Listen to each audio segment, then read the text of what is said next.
Welcome to another episode of The Crow's Nest. I'm your host, the Crow himself, and with me once again in the nest is the legend Bobby A. And on this episode we will be discussing all sorts of random madness. We even begin to ponder what our final meals should be on this terrestrial planet, what we would eat, and who we would want to share that meal with. So get ready, buckle up. I have a feeling this episode's going to get a little bit messy, but as always, we do hope that you enjoy this show.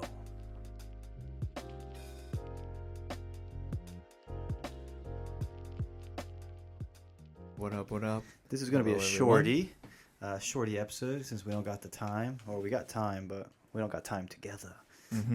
So let's get started. What do you want to talk about today, Bobby A? So, let's start with this jumping off point. I've been watching a show. This is going to be humorous to start. There's a show. So there's two shows that I've been watching while we're undergoing all this crazy shutdown nonsense. It's not nonsense. I'm not trying to belittle it, but you guys all know what I mean. There's two shows.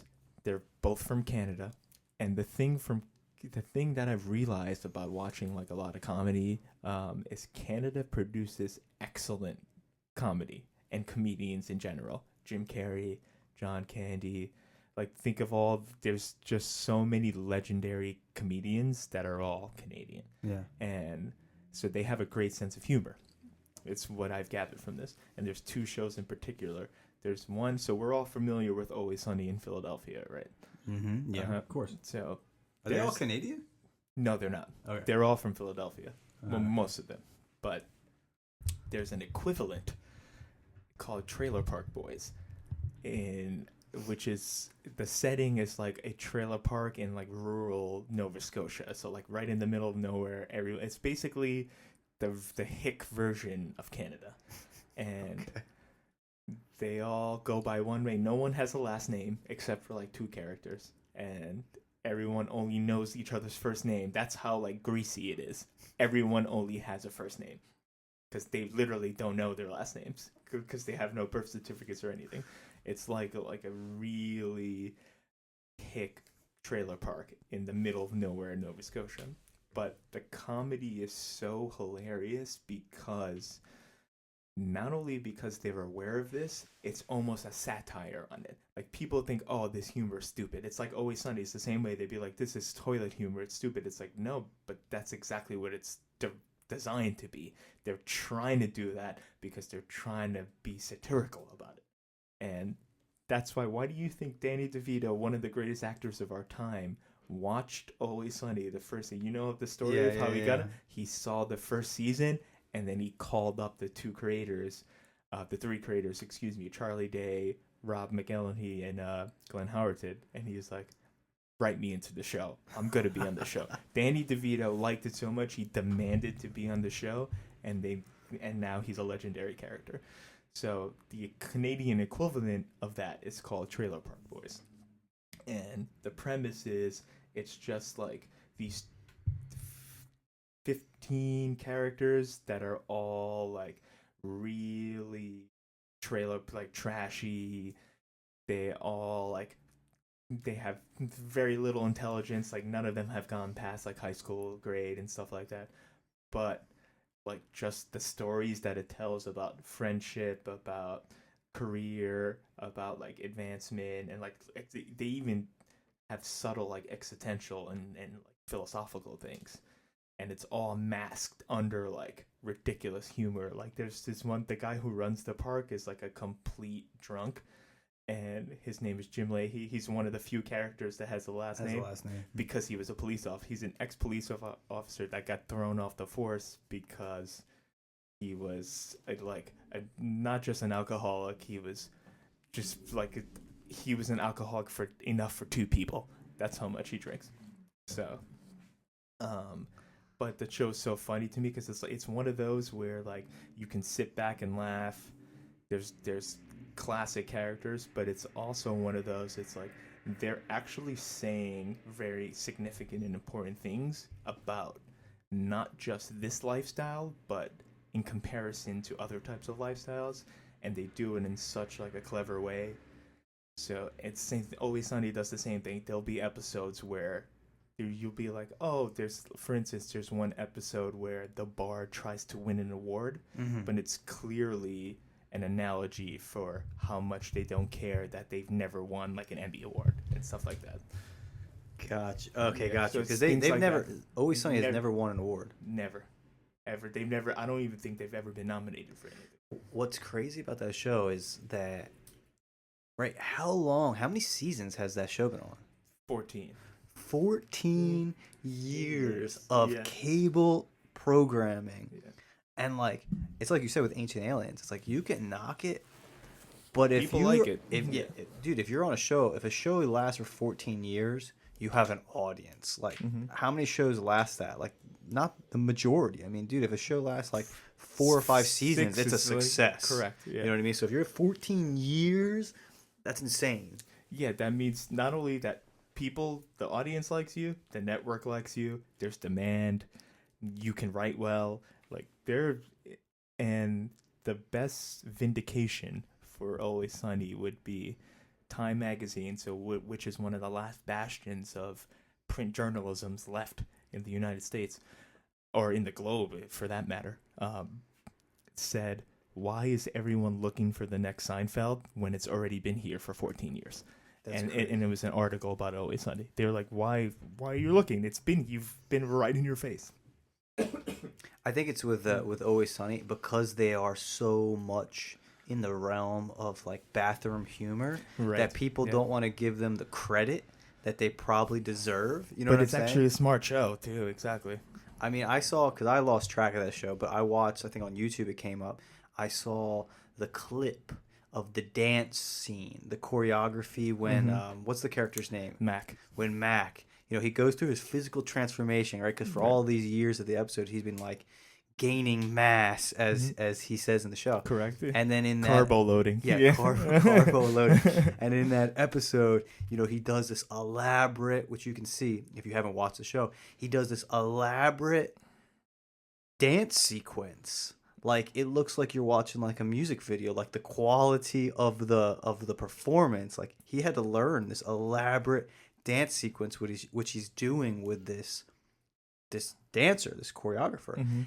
And it's like amazing. It's like such an awesome, smart, weird, like, I don't know, 3 minutes of cable television.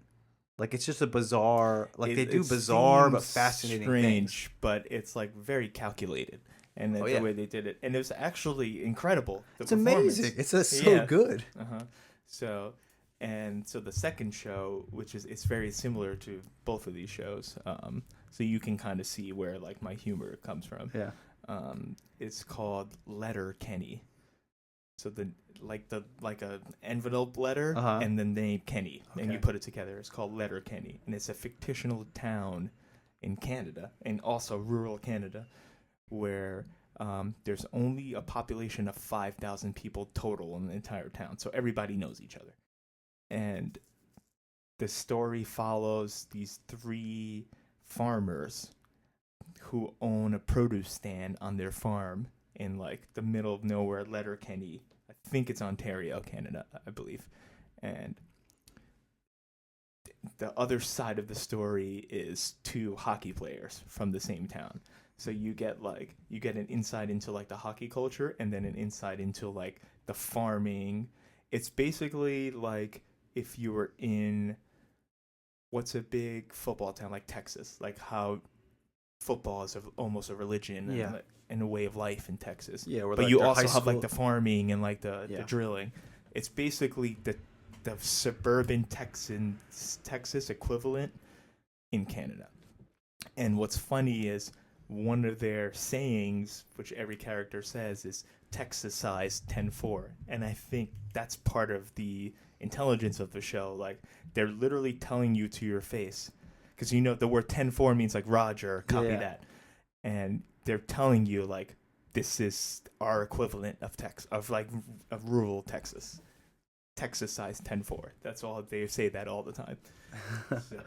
So those 2 shows, if you haven't checked those out, if you like smart, but like sometimes like you'll see like Always Sunny does the same thing. You'll see like Danny DeVito do some crazy graphic shit just for shits and giggles. Like this show, all three of these shows are very, very similar. To go back to It's Always Sunny for a moment, do you think that Danny DeVito wanted to be on the show for just because it was so funny? He was like, I want to be on the show. Or do you think there was also like a deeper purpose in it that he's like, this show needs to last, and if I go on it, it will last. Like they'll never lose money. Like they'll always be getting paid. Have you ever thought? You know what I'm saying? I haven't thought about it that way, but that's a good point. Like he is like in a way became like their patron because he went on the show like second season. He was started episode 1, season 2, right. So like, do you think It's Always Sunny would have had the bandwidth would have lasted as long as it did, and it has, if Danny DeVito had not decided? Because that guy's like, top billing. It's like if Brad Pitt wanted to be on a TV show. That show is going to get a season. It's going to get a couple seasons. Absolutely. You know what I mean? Yeah. So I think that's a good point to bring up. It's probably true. At least a portion of it. It's true. I'll stick up a little. So I think yes. So short answer is yes, but not. It's not the full reason. Like I think on its own merits, it was still good enough. Yeah. It probably wouldn't have lasted 14 years, to be honest, because the telltale sign is this. Danny DeVito has never touched production credits of the show. He's only an actor on this. He's not contributed any money to the show in terms of the making of it, the creation, the production of it. He's literally only billed as an actor. That all he does is he's given lines. He doesn't even do any of the writing. He's just given lines and he acts in it. But obviously, no doubt, his presence makes it more popular. Yeah. But he doesn't write anything, and he has nothing to do with the writing or the production. He's just an actor in it. So that's why I think on its own merits, it would still have lasted. Maybe not this long. He definitely helped raise the profile of the show. Yeah. There's no question. But I think it still would have been successful without DeVito. That's crazy. But he's one of his character's name is Frank Reynolds. Frank Reynolds is one of the funniest television characters that's ever existed in the history of American television. I'll tell you that right now. Yeah, I kind of feel like he was like, all right, I want to be in your show, and I want you to make me as insane and strange and weird as possible. Right. Like, I want to go dark. Right. I want to go deep into the well. Right. And I think a part of him wanted to do this because it allowed him to access that part of his character. He's like, maybe I want to be deranged and depraved, disgusting. A part of him wanted to have he's probably having so much fun on the set of this show. Yeah. Because he literally can just do outrageous things. And another thing with Danny DeVito is he can get away with a lot of shit. Like Danny DeVito has said things in the last couple seasons and done things that probably only a handful of other people on television can do. Like we're talking like racial comments, like no one's getting away with that unless you're Danny DeVito. What a weird, just looking at Danny DeVito, he was designed to be, I don't know, into the madness. Think about this guy, this 5 foot, no, probably 4 foot something guy who's this ball of creative energy. Mm-hmm. He's done serious movies, he's done comedies, he's done everything. If you think about it, and it's this guy he's larger than life. It's kind of, I wonder what it would have been like to, for those, that early season, those actors, the creators, mm-hmm. Working with Danny DeVito, this kind of this legend. Mm-hmm. And he's I'll do what you want me to do. Whatever you want me to do, give me the lines, whatever you want me to say. It's your show, it's your rodeo. I'm just a worker. Right. What a pat on the back. Okay. Yeah. I think they should take that as a badge of honor. I think because what also helps is Danny DeVito's from South Jersey, so he probably was so enamored with that culture, and he knew a lot of people that behaved this way, and he probably lived that lifestyle. So you can see if anyone has watched Taxi, you can see a lot of Frank Reynolds from Danny DeVito's character in Taxi. Like, he's adopted. So I think that was always part of him because he grew up in that area. Gotcha. So what I'm saying is it didn't take much for him to tap into that character. Like, there's a part of that, I don't even say a part of, it's like a majority of that character is Danny DeVito. Yeah, I want to say exactly. I want to say that, like, you're seeing pretty much undiluted Correct. Danny DeVito in a lot of these episodes. It's hysterical. Yeah. They've had to, like, rein him in a lot of things, and this is like, all right, we want you to go full Danny DeVito. Mm-hmm. All right, what else is going on? So, we're still reading about the current events. It's pretty fucking sad what's going on out there. It's only getting worse, like you predicted. But what I do want to say, actually, I'm glad you brought that up, is a lot of people are exploiting this. So everyone, please be careful of not only, obviously you should take everything seriously, take every necessary precaution, do what you need to do to get through this, right? But also be wary of, no, I said the wrong word. Nice job, moron. Wary. That's the word. Be cautious of people who are trying to use this as like a way to incite. So there's like a lot of hoaxes out there. There's a lot of people that are trying to like use people's panic and nervousness and use it for their own benefit. So what I would say is that's actually kind of like a human thing with almost any situation. Like, you'll have the people that have good intentions, and then you have the people that have bad intentions in almost any situation. So just what I would say, my advice is be careful of the people that have bad intentions during this whole thing. What do you think that New York City is going to go on lockdown? I've heard whispers. I have a couple friends that work for the government. I'm not going to say who, obviously. It's paramount that they remain anonymous, but they work for certain city agencies, and that has been discussed. However, Andrew Cuomo, the governor, is outright refusing any of that. So de Blasio kind of wants it more than Cuomo, but I don't think it's going to happen because, once again, it's turned into a political struggle. Like, it's Cuomo against de Blasio on who gets to say what goes on in New York City. And instead of being concerned with the population and what's happening, they've turned it into like a political wrestling match, essentially. Yeah, I guess it's kind of hard to get a read on that situation. I got people chiming in from all, like, my phone's always getting random text messages from different people, and it is unclear. We don't know yet. Yeah, what will happen, and as far as how do you prepare? Should you prepare? I don't know. It's Definitely should prepare. Yeah. I would agree with that. But once again, like I said, be wary of being tricked, because that, just as worse as this actual pandemic is, are people looking to take advantage of the pandemic. Okay, so switching gears, switching gears. What is your top 10 things to do in quarantine? I love that question. That's excellent. So first, I like to go for walks. So I don't like being inside all day, which kind of sucks. So I kind of walk around at least the neighborhood, like, not getting on trains, no public transit. I'm not putting myself in harm's way, but got to get fresh air at some point. Got to move around. Television obviously is going to be huge. I like writing, reading. Unfortunately, there's limited distractions now because there's no new movies in the theaters. There's no sports. There's no events. There's no concerts. There's really nothing. Every time you turn on the news, the entire news program is talking about this. So it's kind of tough.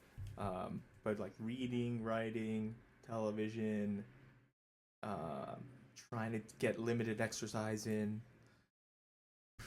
I've been cooking a lot more. I've been cooking more than I ever have in my entire life. So What have you been cooking? What is a well, Bobby A original? I try to keep it simple because I'm not that good. I can bake. I can't cook meals. So I'm terrible at lunch, terrible at dinner, decent at breakfast, excellent at baking. So the only thing is, unfortunately, my living arrangement, the baking situation is very limited. It's not like what I had when I was growing up, when I had a full room that was a kitchen where you can move around, do your thing. Like I just have a counter and a stove. It's hard, but So what he's telling us all is that if you make the dinner, he'll bring the dessert. that's right. That's right. Definitely. But and no, I won't even get into that. We might get into that. I was gonna say something, but Say it. it's Might as gonna well. take a shot at him. So yeah, it's kind of hard because when you live with multiple people too at the same time, things get crowded. Whereas if you had a whole room, but basically, we're in a room right now. My kitchen is smaller than this room, and imagine 3 people using that kitchen. So, whereas when I was growing up, it's probably the size of your bedroom, and there's only one person using it at a time. So Holy crap! It changes everything. Like you need. What people don't realize is when you cook or bake or do any kind of food preparation, you need space and you need time. All right. And when you have to split that amongst a lot of people in a smaller amount of time, in a smaller amount of space, it really limits what you can do. All right, so tell us, Bobby A. If the end of the world was coming, what is the last baked recipe that you would decide to create with those final moments of kitchen time? So I'll have to add, I've given up added sugar. So I don't eat anything that's not natural sugar. So I eat fruits. I eat like anything that has like honey, anything that has sugar naturally in it. Okay. So now, whereas prior, you need sugar because you're dumping sugar into brownies and cookies. But what I would make is I can make a really, really, really good peanut butter brownie right from the start. So if you like peanut butter, which a lot of people do, I know I'm a big time fan, and you like chocolate, specifically baked chocolate involving baked goods, it's just a kick-ass chocolate. That's what I would make. I would make the moist. I know people don't. So a lot of women don't like that word moist. I would make a moist, soft, warm chocolate peanut butter brownie. See, if you say moist though, and if you do it, and you really want to bother someone, you gotta really get into it. You gotta, moist. All right, but come on now. It's the end of the world. It's the final dessert. You can add some sugar. It ain't gonna kill you. I'm gonna have sugar. What are you gonna make? If I'm gonna die, yeah, fuck yeah. The clock is ticking and the countdown has begun. What are you gonna be making? It's like a cake, a German layered chocolate cake. Oh, I love chocolate cake. Because I like coconut. That's why. Oh, there you go. A little apricot strudel. I never liked strudels or apricots. A Danish, perhaps. Nah. A birthday cake for that final birthday. Like birthday cakes. I like yellow pound cake. Yeah. Yellow cake. I like frosting. I like vanilla frosting. All right. So what kind of frosting are you? Vanilla? That's the Vanilla's the number one. Yeah. I mean, chocolate's fine too, but vanilla's the shit. So Bobby A, let's go through this final meal. This last time where you'll sit down and enjoy this experience of chewing and swallowing and tasting. Yikes, that sounded a little strange. It got my juices going, I could tell you that.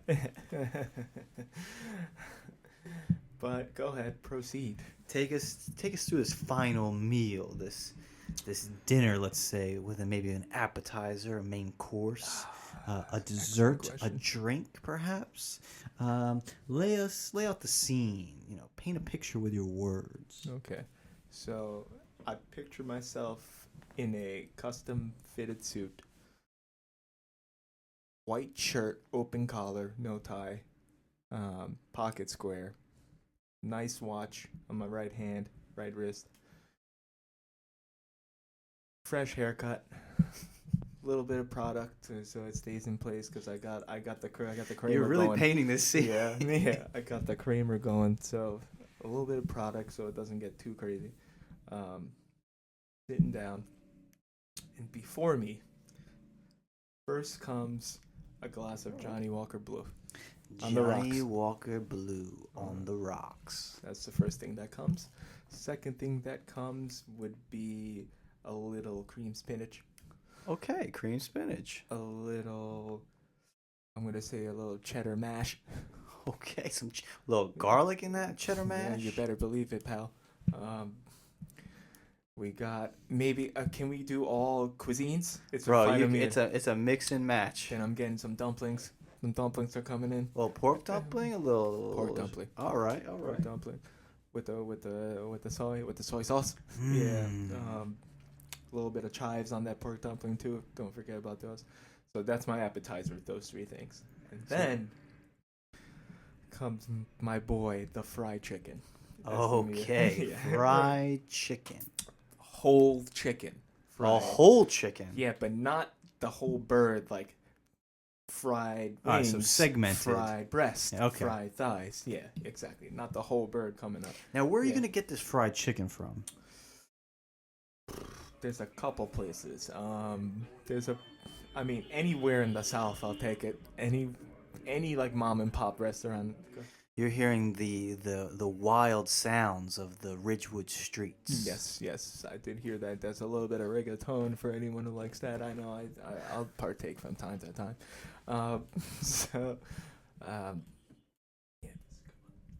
So we got the fried chicken in installments, in pieces, not the whole bird together. Then I got a little buttermilk biscuit with it.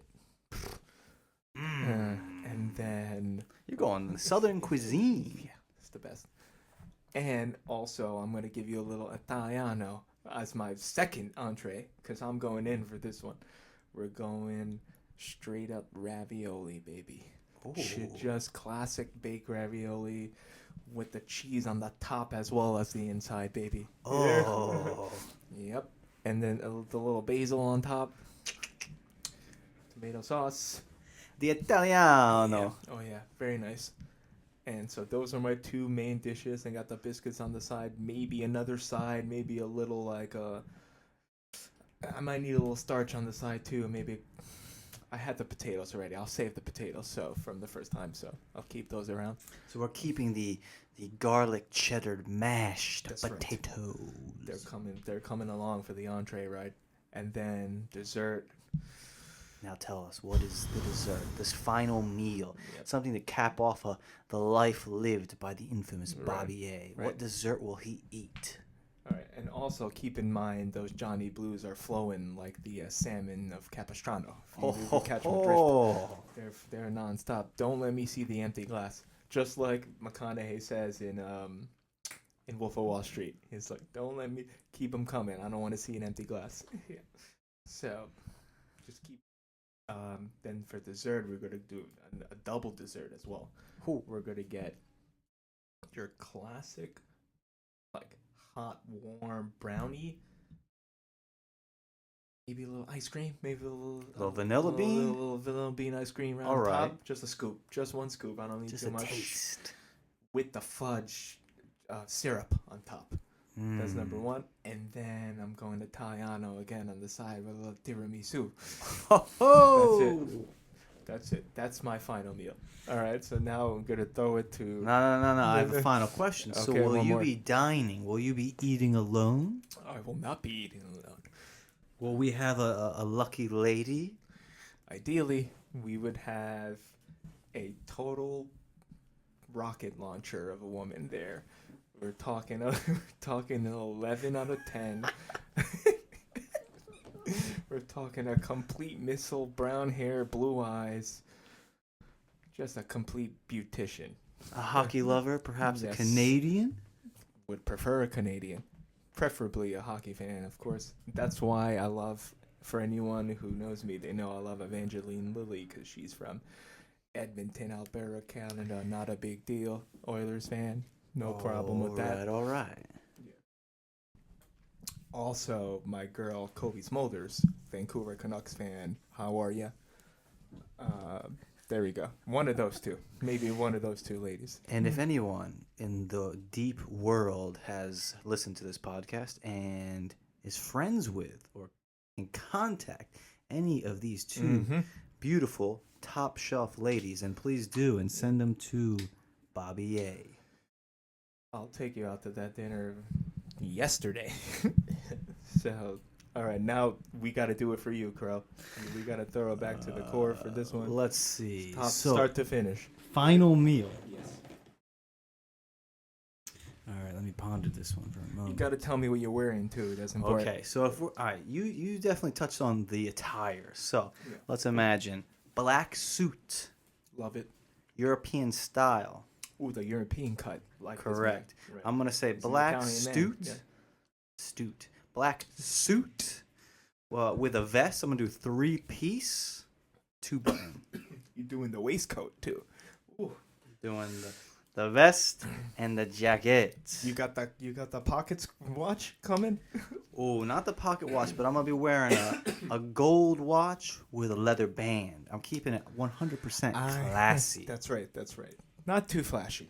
Classy. Sophistication. It's that understated sophistication. Yes. It's that hidden wealth. Correct. You know what I'm saying? I got you.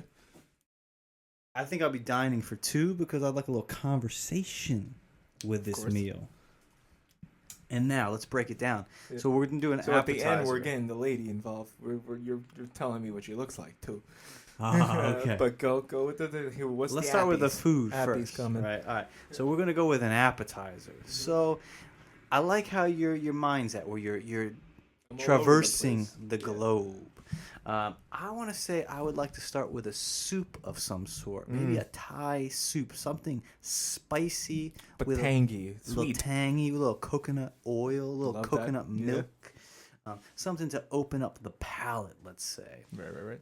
So I'm going to start with that. Then I think I'm going to have keep it in the Asian world, maybe some type of like cooked meat, but like little pieces, something that you can just like dip and taste. And then if we're going to go to the main course, I think I'd like to do a steak of some sort. I could do that. You know, a well-cooked, beautiful steak. How is that steak cooked? I'm going to go medium to rare. Ooh, excellent choice. Alrighty. A variety of sauces. I'm going to be drinking a little Lagavulin scotch, like my man Ron Swanson from Parks and Recreation. Maybe we're also sipping on a glass of red wine. Interesting. So you're gonna do a little mixing here. It's the last meal. Touch. Yeah, because I like wine, and I think wine is the perfect accoutrement to a meal such as this. I see. As far as the main course, where I have my steak, I think, I would go with a potato route too of some sort. Whether it's like a high-class French fry or like a scalloped potato, something that packs it in, gives you a little bit of weight, a little heaviness of sorts. I like the scalloped potato. And then I probably would go old school spinach. I mean, I like spinach, maybe a broccoli or asparagus, or maybe I might do like a bacon Brussels sprout, something like that. You sauteed or put in the oven. There obviously will be a little bit of bread with butter, like an Italian bread with some butter. Ain't nothing wrong with that, I tell you that. And then to round it all off, we're going to do a dessert. Okay, so this has got to go back to my childhood, where my grandmother used to make this layered, like, apricot torte. That's what she called it. I think it's called a German apricot torte, but she probably didn't know that it was German. It is delicious, and it's something that would always be made for me only on, like, special occasions, because it took forever to make. So I'm definitely having myself a big old wedge of that. And I'm a fan of cheesecake, so I'm having a slice of cheesecake on the side. I'm going to double it up myself as well. And then, for the lovely woman, my guest for this final meal. I'm going to say she is dark-haired. We both share that enjoyment. Long-legged, of a Exotic persuasion. The legs are long, but the night is longer. That's right. That's how I say it. So you know what I'm saying? Exotic persuasion. So you're going North African, Middle Eastern here? I'm going Middle Eastern. Good Maybe choice. a little bit of Greek, but that like real Israeli? Greek. Israeli would be Lebanese is nice too. my top pick, because I like that she might know how to beat me up as well. Right, you know, right. IDF, I'm always baby. turned on by a woman that can shoot a gun. That's right. That's right. And then from there, you know, final meal, final night. Who knows what's in store? Yeah. But yeah, man, I hope that it doesn't come to that. But sounds like a lovely meal. I think I would definitely be there for that.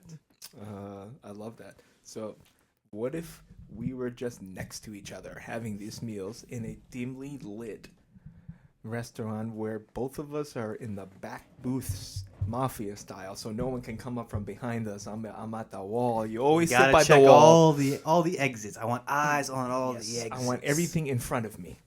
Right. No one's coming up from behind me. So then we have our two, and then we go out for maybe a little dancing afterwards. That's my lesson.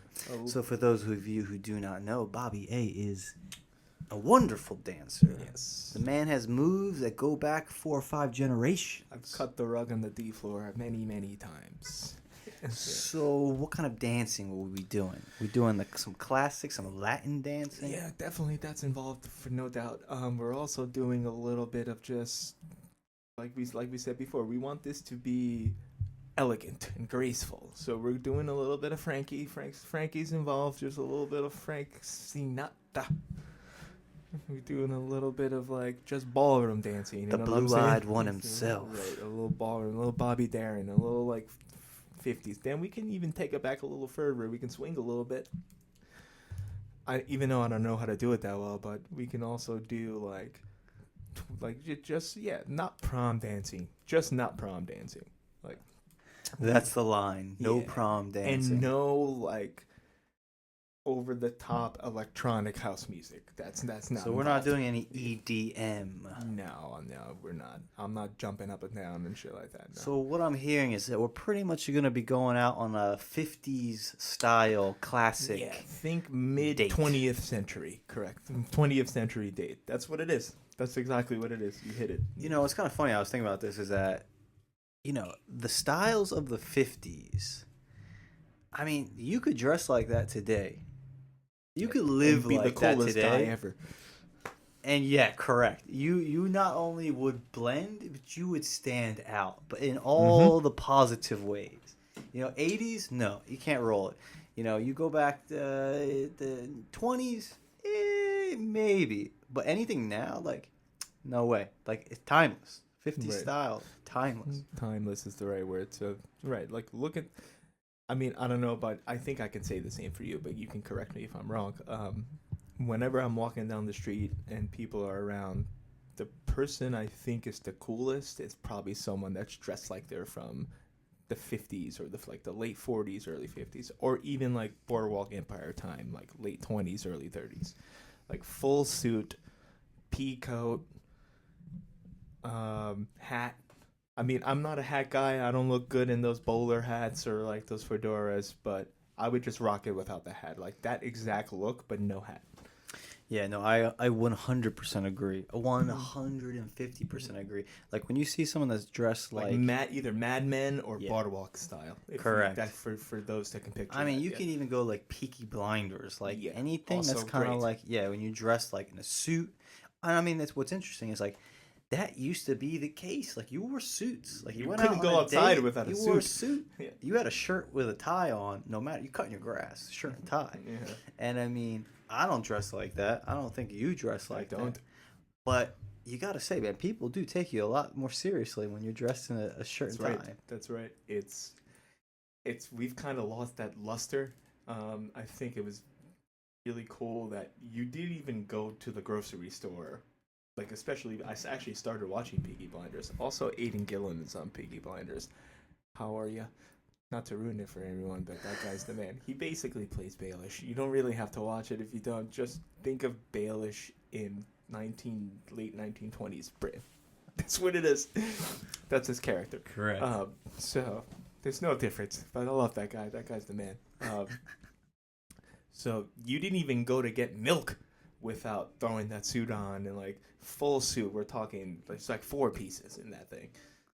With the tie bar, with the white collar, with the hat. You got the paperboy hat going. Yeah.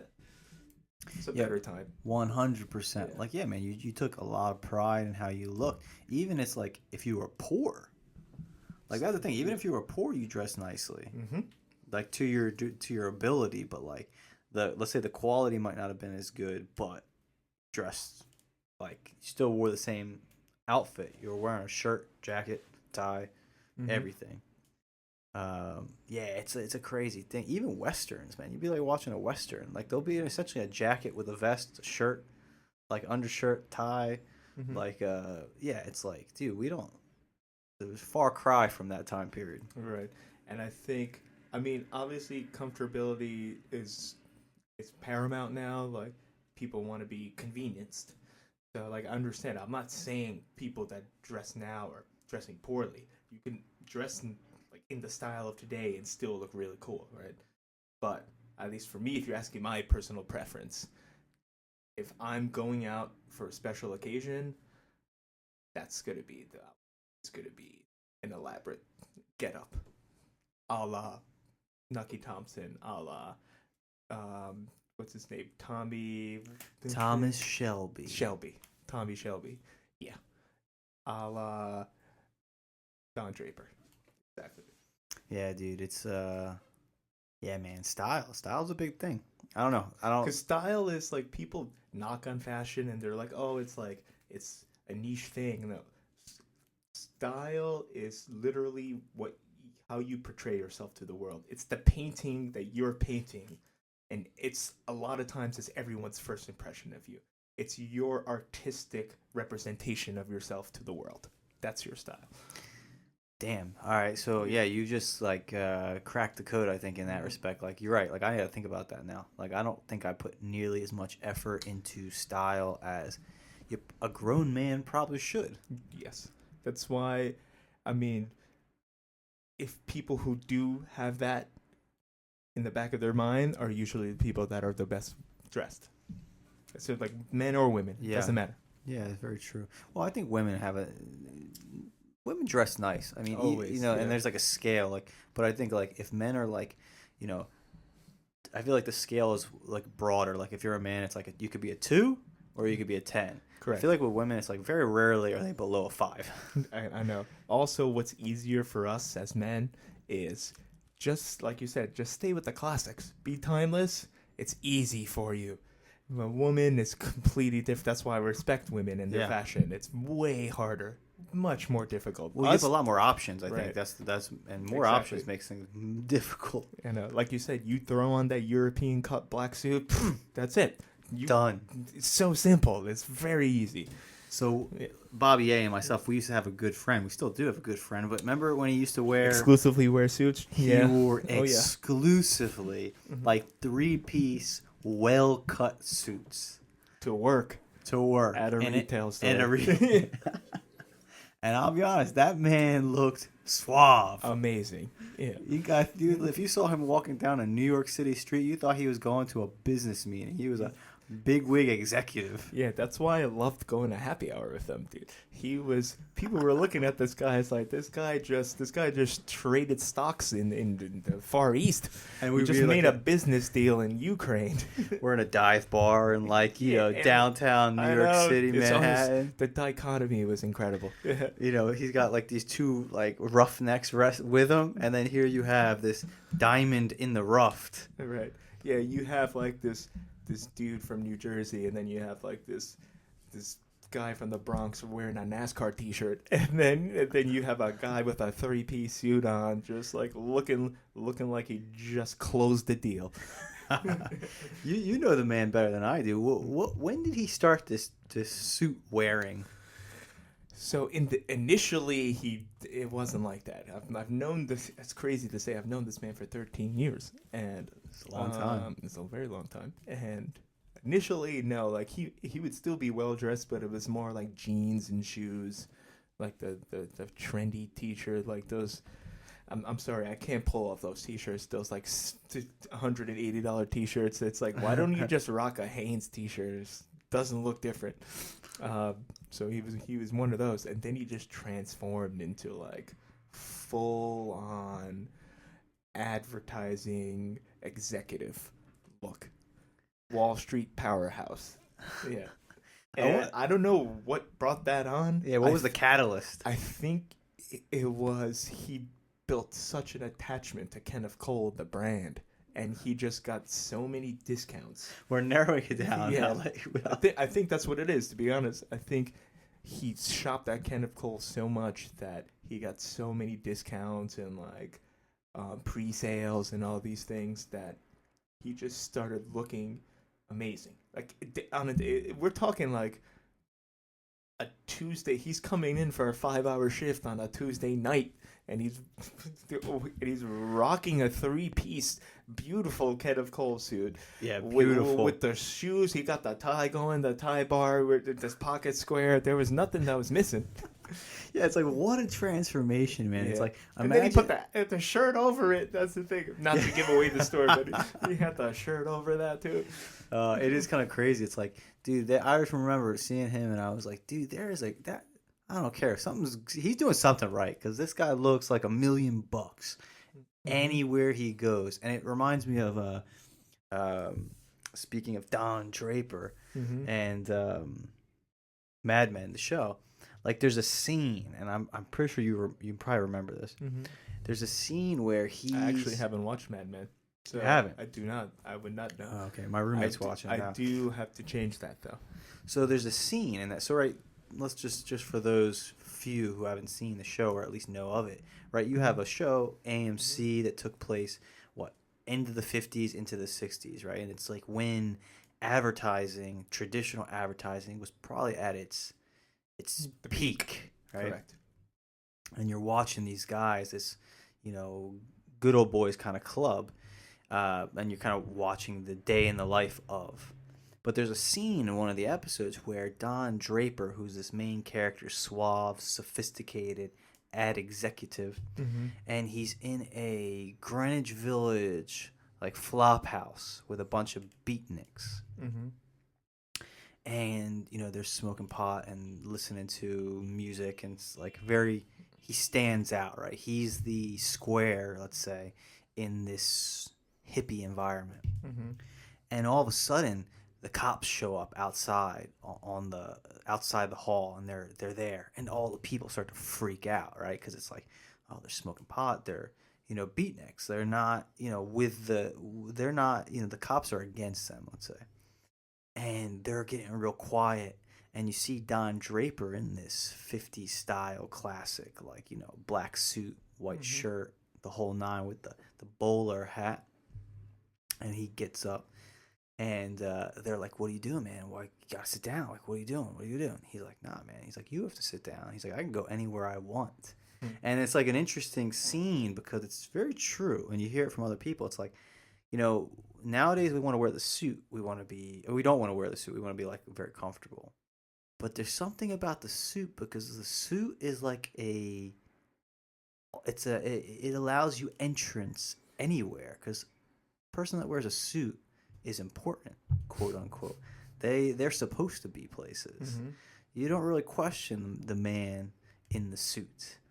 And it's kind of like, when by dressing more comfortably, are we, in a sense, limiting our access? It's just a great scene. Like, it's so cool, because you're like, oh, shit, like, he's right. He's like, you got to stay here, because you can't go anywhere. Cops ain't going to say nothing to me. I can go wherever I want. That's a very, very interesting question. Because our man was like that, kind of. Like, wearing the suit, he kind of was. Like, you looked at him, you're going to treat him a little differently, because you assume there's some degree. You assume a person in a suit is supposed to be wearing a suit. Correct. I think there's truth to that. I think it this is a really good story. I might as well tell it, because we're on drone work. So wait, You know the story I'm gonna tell. So let's just say, long story. We got to give him a name. What's his name going to be? His name is gonna be Mr. Cole. Mr. Cole. All right, continue. Go. Yeah, so myself and Mr. Cole were out one night. Some details of this story will be shaved off for the to respect anonymity. But myself and Mr. Cole were out one night, and as we're wont to do after work, we're at happy hour getting after it, and with a whole bunch of people. I lose my wallet because I'm a clumsy, absent-minded jackass. I've lost my wallet a couple times, actually. Lost my key. I just lose a lot of shit. I'm just stupid. But I've lost my wallet. So at that time, I lived all the way in the Bronx, uptown, and our friend, Mr. Cole, was like, he kindly offered, he's like, come crash in my place. Because I had work the next day too. He was like, so you don't have to go all the way back with no wallet and then come all the way back. He was like, crash at my place. We'll reset and then we'll get you reacclimated and then back out. We jump in a yellow taxi cab and go home. He lived uptown. I won't say where, because then people will know who we're talking about. He just lived I think somewhere. the secret's out, but yeah, anyway. I think it's alright. For whatever. He lived still. He lived uptown, and we get there, and Mr. Cole turns to me and says, "Oh, I don't have cash, and I left my card at the bar, so none of us have money now. We just took a cab ride from Chelsea." Uptown, and no one can pay for it. How much was that cab ride? It wasn't that much. It was probably like $25. Oh, okay. So it's a Friday night in Uptown, and two non-white people in the back of your cab. So the cab driver starts freaking out, and we're trying to explain to him. It's like, listen, let's let my friend go upstairs. He has roommates, they can cover. He doesn't want to hear any of it. He thinks we're trying to steal the cab ride. So he fires out the cab, and there's a cop car right across the street, luckily enough for him. Runs over there, and by the time he started talking to the cops, myself and Mr. Cole had gotten out of the car. And we're standing like by the hood.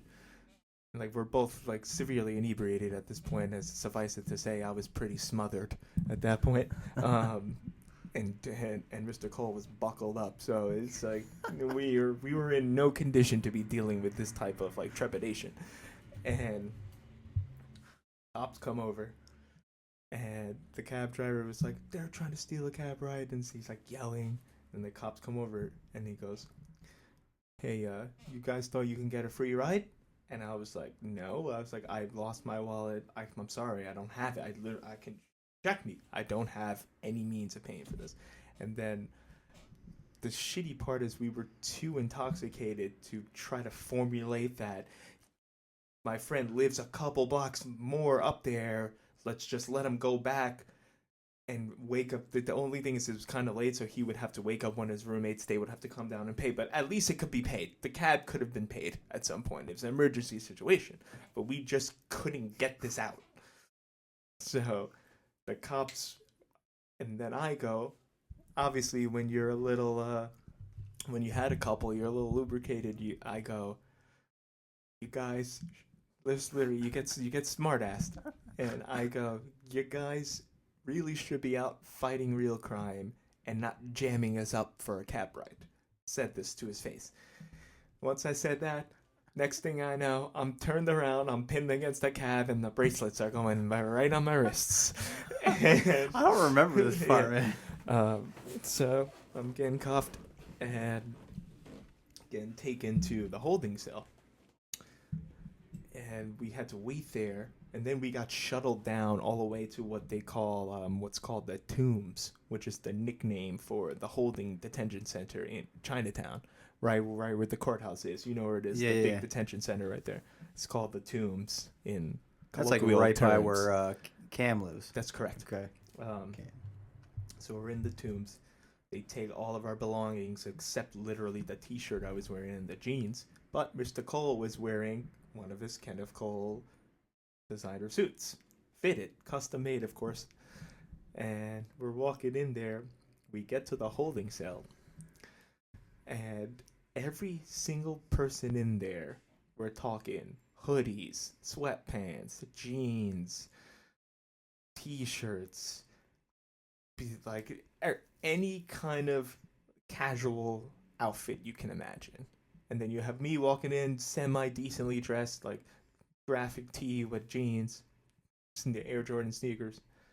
But then I walk in, everyone was like, they noticed me a little bit. And then he belongs here. He makes sense. Fine. He's fine. It's this Spanish fucking asshole walking in. He did something wrong. And Mr. Cole walks in, dressed to the nines, with a 3-piece Kenneth Cole beautiful tailored suit. And everyone, it was like a sitcom. The entire cell. There's like 20 people in this cell because everyone has to share. Because it's really only holding until you can get arraigned for your actual crime. So every single set of eyes have now turned to this man. And one guy in the back goes, "Oh, this guy just came from the club." And then everybody just starts cracking up laughing. So what eventually happened is that kind of endeared us to the crowd. So no one kind of messed with us afterwards. Like the fact that this man walked in dressed so nicely actually worked to our benefit because it was a source of comedy for just everyone. Everyone was dying laughing. So that's the story. That's in a nutshell. So basically, yes, you can wear a suit anywhere, even in prison. I feel like Mr. Cole, he kind of does have some superpowers. You know what I'm saying? Like, I feel like that guy will never get messed with. He does. I think he gives off that aura. Yeah, it's like he'll be messed with, but it's always like in a form of endearment. Mm-hmm. He'd be like the guy whose best friend is like the mob boss who jokes on him, but would never hurt him. You know what I mean? Right. It's like Joe Pesci would mess with him, but he'll never actually do anything harmful to him. Yeah, it's like if anything, he would go out of his way to hit his back. Yeah, exactly. Mm-hmm. That's funny. But yeah, I remember that story. It's unbelievable. And I remember that so vividly because we had to come back to court. Oh, there's more of this story. I'll just finish it. So we're in there for about, I would say it felt like an eternity. We were in there for like an eternity. It's about, I would say it's like 12 hours, but it feels like forever. That's a long time, when dude. You're just literally doing 12 hours? nothing. All I can do was talk to him, and there was another guy who kept trying to tell his story about how he ended up there. And for long story short, because it was a little dark, he was basically a chronic domestic abuser, and he kept telling us like the story of what happened to him. And I was like, all right, but like, I think I've heard enough of this. But I mean, what are you gonna do? What are you gonna do? You got to listen to him. So we finally get arraigned, and I'm talking to the assistant district attorney, or one of them. And at the time, I was in law school, so I was like, I can't have this on my record. If I get this, like, they officially charged us with theft of service, which is a misdemeanor. And I was like, even if I have this on my record, you know how difficult it's going to be to get a bar license after this? This is when I wanted to be a lawyer. Since I really don't care about that anyway. It's more of the story. The story is better than the license at this point. And so I'm like trying to like have a heart-to-heart with this guy. And I told Mr. Cole, I was like, I got this. Don't say a word. I'm talking to him. I'm going to do it for both of us. So they actually, the authorities actually allowed both of us to speak to the attorney at the same time, which is usually, I guess it's because we were present for the same charge at the same time. But I mean, I could be wrong, but it's my understanding that that's not normally how it happens. But they let us do it because I was like, come on, like, let me do the talking for both of us. And he agreed. I think it's because he agreed to have me speak for him. Yeah. All right. So, like, we cut a deal. The assistant, the ADA told us, he was like, listen, I know you're in school. Because at the time, before you get arraigned, they take down all your information, what you do. Yeah. They run a background check on you. And I was like, I can't have this. Is there anything we can do to get this expunged or like adjourned entirely? And he was like, all right. He was like, they're going to charge you with this, but it's only going to be for 6 months. I forgot the actual word. It starts with an A. It's not adjournment. Anyway, it doesn't matter. It starts with an A. There's a word meaning that you basically on probation for 6 months, and you better not do anything wrong for 6 months. And once that goes, it immediately gets expunged from your personal record. So he said, so then he goes back, he talks to the judge. We have to wait another like hour. Comes back, and he was like, all right, it's agreed. You guys have like a probationary period of 6 months. I think it's AD something. I can't remember. I'm sorry, guys, but we'll get it to you. Hopefully in the edit. Or you can just call me stupid because I can't remember. And I was in law school. But which is fair. So he goes, the judge agreed.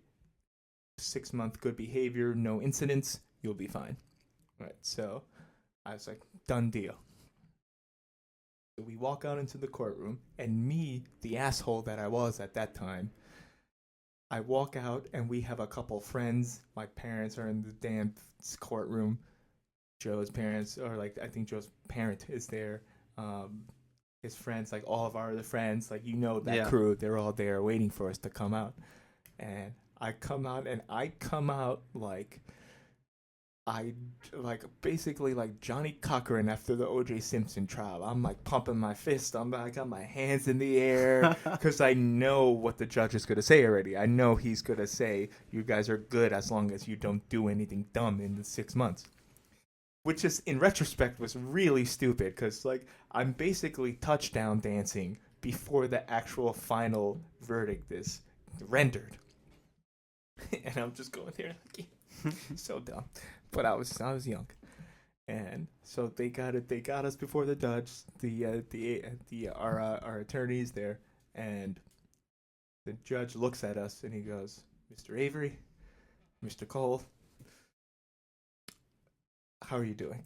And I was like, I'm doing well, Your Honor. So I'm trying to be polite, and then he starts reading the police officer's deposition, and he goes,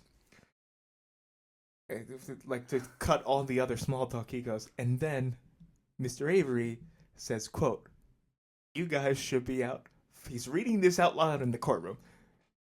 You guys should really be out fighting real crime and not jamming us up over a cab ride. And then the judge looks at me, he goes, Mr. Avery, you seem like an intelligent person. You work for this company. You're in this school.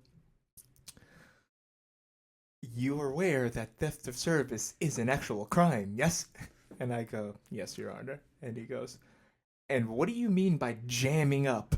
And I go, it's just a term for arresting. I was just shrinking at that point. And then he goes, well, now that you know that theft of service is indeed a crime, and now that I've learned the definition of the word jam up, you're good to go.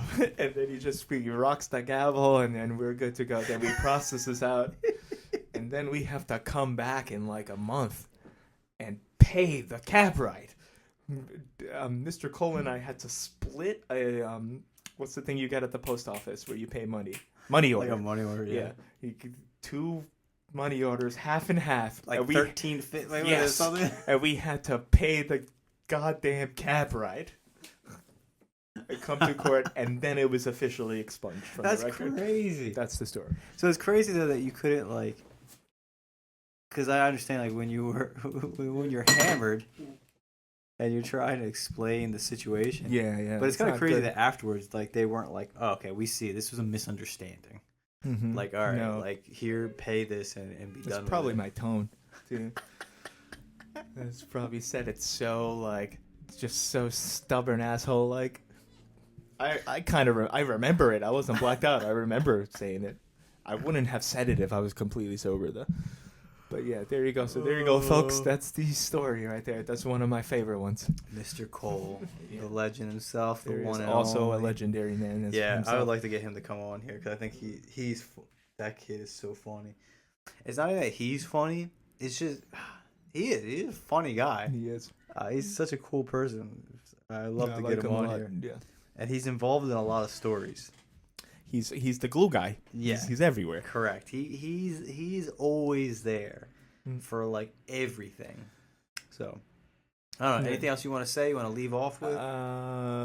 Not in particular. Not off the top of my head. I think that we can leave off on that story. That's a good one. That's a good note. What about you? Anything you want to get off your chest? I think that's good. I think there's a moral to the story. Right. When in doubt, wear a suit. That's correct. And I guess never talk back to the police. No, it never works out for you, especially on Friday nights. At 1 a.m. Throw $30 in your sock just in case. Right. Oh yeah, exactly. Always have cash on hand. There's a friend of mine who have also said that too. He's like, always have $10-20 on you at all times because you never know. And that would have been a situation because I think if I would have even like a 20, the cab driver would have been like, whatever, I'm taking it. He'd have been pissed, but he probably would have gone. He would have been upset, but he would have taken that over that whole process. Yeah, because he eventually the shitty part is I don't even think he got the money. With the money order was I guess the cab company gives it to him, but the money order we made out was to the cab company. They gave us the company from the cab. I don't know if he ever saw that money, but we had to pay the taxi cab. That's crazy. License went down. What's crazy is like how much money was spent for $25. Yes, that's really what got me. Like all the lawyers, the prosecution, the judge, like that's for that whole thing. I was thinking that the whole time. Probably like $20,000-$30,000 was spent. Thousands of dollars was spent for a $25 and they could have just been like, you owe $25. We're not going to let you go till you pay $25. Right. Oh, here's $25. Yeah. You're free to go. Exactly. You know what I mean? Like literally probably tens of thousands of dollars were spent on that, which is something that's so ridiculous. It's insane. But I think it's also I think the officers themselves wanted to juke their stats. They get an arrest. They get an arrest tally for it. True, it makes sense. That's why they did it, in my opinion. But you're right. It's like still, that shouldn't matter. The amount of money that it cost to process us, and they fed us, and then get the judge, get the lawyers. Yeah, you got fed. We got fed twice. You ate probably $25 worth of food. I ate 2 meals there. Yeah, and if there was 2 of us, so it was really split down the middle. I actually got over. You probably did. Yeah. Think about it. You got a place to stay. I mean, ideally not the best place to stay, but you got 2 meals. Yep. Yeah. You definitely got over $12.50. You definitely got $12.50's worth of food. Exactly. Goodness gracious. Absolutely.